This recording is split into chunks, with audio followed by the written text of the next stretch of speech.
Perbuatan-perbuatan seperti ini kan sudah merusak citra Polri. Kalau menurut saya ya kode etik dan bisa dikaitkan dengan obstruction of justice, kemudian dengan pidana, ya segera tindak. Ibtu Rudiana ini secara pidana tahan dulu. Yang namanya sayembara PKI dulu ya, ada 7 jenderal yang diculik, disiksa, dibunuh, bahkan dalam keadaan hidup itu tendean, ditunggangin ke lubang buaya sebelah Halim tuh dulu ya.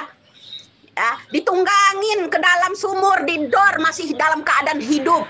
7 jenderal. Sekarang itu 7 masyarakat yang tidak bersalah. Ya, itu disiksa sama Rudiana dan kawan-kawannya. Apa bukan PKI mereka?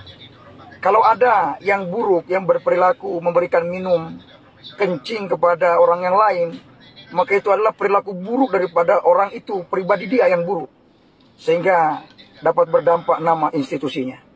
Kalau polisi yang dikatakan jelek, maka itu nama lembaga. Maka disinilah ada kekeliruan ketika mengatakan polisi semuanya buruk, maka itu salah. Halo teman-teman, apa kabar semuanya?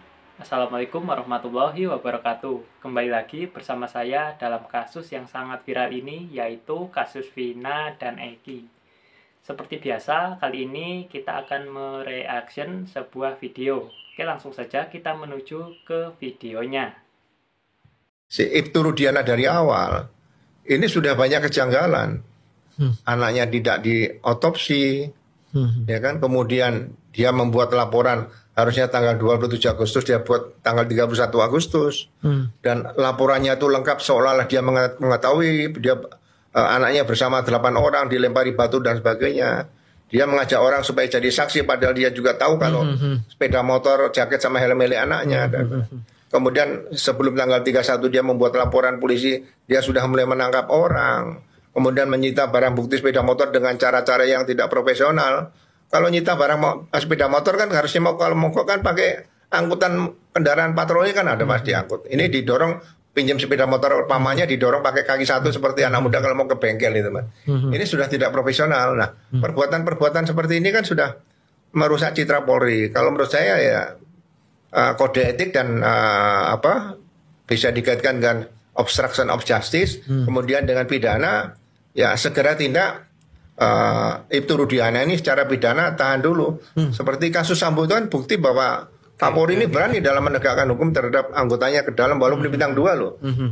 Kalau ini kan waktu itu pangkatnya hanya balok 2 atau Aibtu 2 kan bengkok-bengkok 2 nih. Nah, kalau balok 2 dibandingkan bintang 2 masih bisa lebih menang balok 2 kan kasihan bintang 2-nya. Kasih hukuman mati tuh. Kalau dulu ya bilang ya sama akun yang namanya Rudiana pahlawan rakyat itu ya.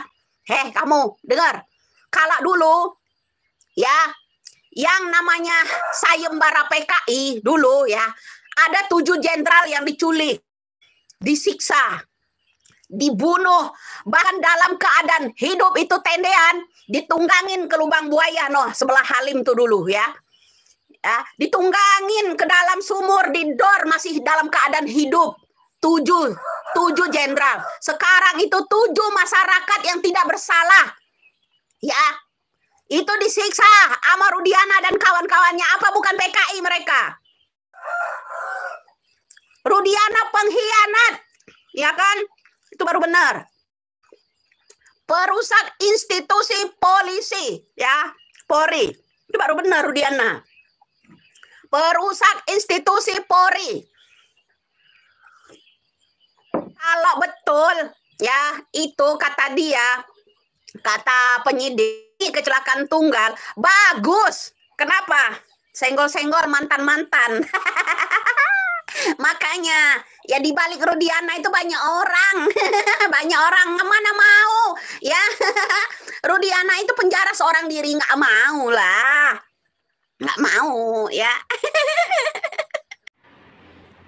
Ibu Widya ini kelihatannya sangat kesal sekali ya sama Ibtu Rudiana. Setelah kemarin beredar bahwa di Facebooknya Ibtu Rudiana ada sebuah ancaman untuk Ibu Widya. Nah dari situ Ibu Widya ini mulai semakin meledak, semakin ini ya, semakin mengungkapkan semua yang ada di dalam pikirannya Ibu Widya, dan kemungkinan ini nggak akan lama lagi kasus ini mungkin akan terungkap.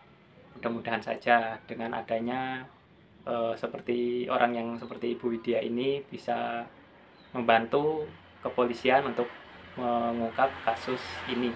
Ini kita melihat ada teman kita TikToker ya, yang bernama Pak Hasim Inan 1. Sejahat-jahatnya orang tidak akan meminum air kencing kepada orang lain kecuali polusi. Sedikit kami menyampaikan bahwa ketika ada perilaku buruk itu adalah yang dilakukan oleh oknum-oknumnya. Jadi bukan pada polisinya. Kalau polisi itu adalah nama lembaga. Lembaga itu tidak pernah salah. Karena lembaga lah yang mewadahi kami, sehingga kami hadir sebagai insan Polri yang terus berbuat baik kepada seluruh masyarakat. Kalau ada yang buruk, yang berperilaku memberikan minum kencing kepada orang yang lain, maka itu adalah perilaku buruk daripada orang itu, pribadi dia yang buruk. Sehingga dapat berdampak nama institusinya. Kalau polisi yang dikatakan jelek, maka itu nama lembaga. Maka disinilah ada kekeliruan ketika mengatakan polisi semuanya buruk, maka itu salah. Karena pasti orang yang baik juga akan terdampak buruk. Tapi kalau mengatakan oknum yang buruk, ada oknum polisi yang oknum ini memberikan kencing, diminumkan kepada orang yang lain. Maka itu adalah perbuatan yang tidak terpuji, perbuatan yang salah dan sungguh, yang tentu tidak memiliki rasa kemanusiaan. Ya, karena seburuk-buruknya apapun itu, ya bagaimana kalau air kencing itu diminumkan pada dirinya sendiri? Maka tentu dia pun tidak mau. Sehingga itu sedikit kami mengoreksi bahwa ketika ada perilaku buruk adalah oknum-oknum, bukan semua polisi yang buruk. Masih banyak aparat polisi yang dirindukan masyarakat. Yang berbuat baik masih banyak. Sehingga gara-gara ulah oknum-oknum yang buruk, yang kadang mencederai nama institusi Polri-nya. Terima kasih untuk Pak Hasim untuk komentarnya.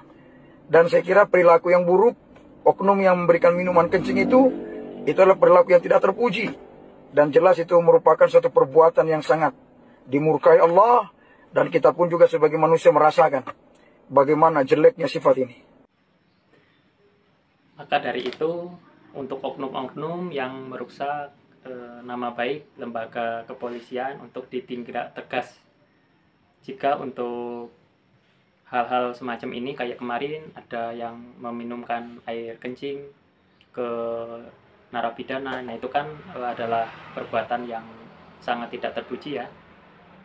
Kami harap untuk Bapak Kepolisian, apabila ada oknum-oknum yang merusak citra nama baik kepolisian, itu agar ditindak secara tegas.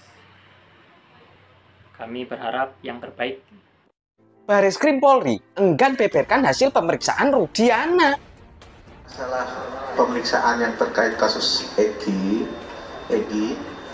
ya kita sama-sama menunggu. Ini kan masih terus dilakukan pendalaman ya. Jadi kita tidak perlu tergesa-gesa, walaupun memang ternyata ada penyampaian sudah dilakukan pemeriksaan dan sebagainya. Tapi kita tetap menunggu. Yang menunggu, bersabar, yakinlah Polri yang sudah ditugaskan itu akan tetap bekerja, terutama penyidik-penyidik dari Bareskrim. Tapi apakah benar Pak Kita tunggu dulu ya perkembangannya. Oke? Siap Pak, siap. Kami akan terus menunggu. Kami sebagai rakyat ini hanya bisa menunggu dan tak perlu tergesa-gesa. Lagian loh Pak, kami ini udah sangat sabar sekali. Sampai 8 tahun Pak kami menunggunya yo. Kami akan terus sabar dan menunggunya sampai bapak-bapak polisi ini terus melakukan pendalaman yo. Mungkin dibutuhkan lagi yo 10 tahun atau enggak 50 tahun lagi ya Pak. Siap Pak, kami akan terus menunggu dan bersabar tentang hasil pemeriksaan Pak Rudiana. Laksanakan Jenderal. Sampai adanya sumpah pocong segala, harusnya kan ini nggak mesti terjadi sumpah pocong ini. Kita ikutin aturan undang-undang yang berlaku di negara Republik Indonesia ini, ya kan? Dengan adanya keterbukaan daripada itu, saya rasa semuanya akan jadi terang benderang, nggak harus pakai sumpah pocong segala. Saya pikir beliau jujur, kan nggak ada masalah di sini. Masalahnya di mana kalau beliau jujur, kan gitu. Paling yang terjadi adalah 8 orang ini nanti dia bebas, ya 7 orang ini dia bebas karena saya katakan udah bebas kan. 3 DPO juga sudah tidak ada. Kemudian ya dia paling kena etik sebentar aja kan. Kalau dia kena kode etik kan pasti kan dilaporkan di Propam, itu pun kalau orang mau lapor ke Propam. Kalau dia jujur dan terbuka, ya saya yakin bahwa keluarga daripada terpidananya juga punya belas kasihan. Seperti kami dengan polisi, begitu Peggy Setiawan sudah bebas, kami sudah tidak mau memperpanjang dengan polisi. Kami dengan polisi sudah CNC, clear and clear. Wah, dan sekarang Peggy Setiawan sudah tidak ada punya hubungan hukum apapun antara Vina dan Eki. Kematian Vina dan Eki ini. Dan kami tidak menuntut polisi juga. Ganti rugi juga kami tidak tuntut. Kan gitu. Yang kami mau tuntut adalah karena ucapannya si Aib ini sehingga klien kami menjadi korban, kami pastikan bahwa hari Senin kami akan laporkan si Aib.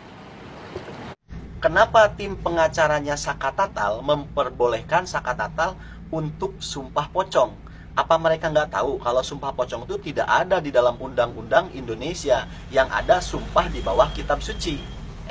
Tapi di sana ada strategi yang sedang dibangun oleh tim pengacaranya Saka Tatal, yaitu apa? Mereka ingin memberikan pesan kepada masyarakat Indonesia bahwasanya satu-satunya polisi yang paling percaya mistis adalah Rudiana. Terbukti sumpah pocong itu yang pertama menginisiasi adalah Rudiana. Dan sekarang terjawab sudah, kenapa dulu Rudiana membuat landasan hukum BAP penangkapan 8 terpidana itu dari kesurupannya Linda. Karena memang dialah satu-satunya polisi yang paling percaya mistis. Bahkan masuk polisinya jangan-jangan nyogok. Jadi kita berharap mudah-mudahan Pak Rudiana mau jujur dan apa adanya dalam kasus ini. Jangan sampai kayak kemarin Pak Rudiana bersedia bersumpah pocong, tapi waktu kemarin ketika ditantang oleh Saka Tatal sumpah pocong, Pak Rudiana tidak hadir. Ya mungkin entah takut entah bagaimana, kita tidak tahu ya. Ya mudah-mudahan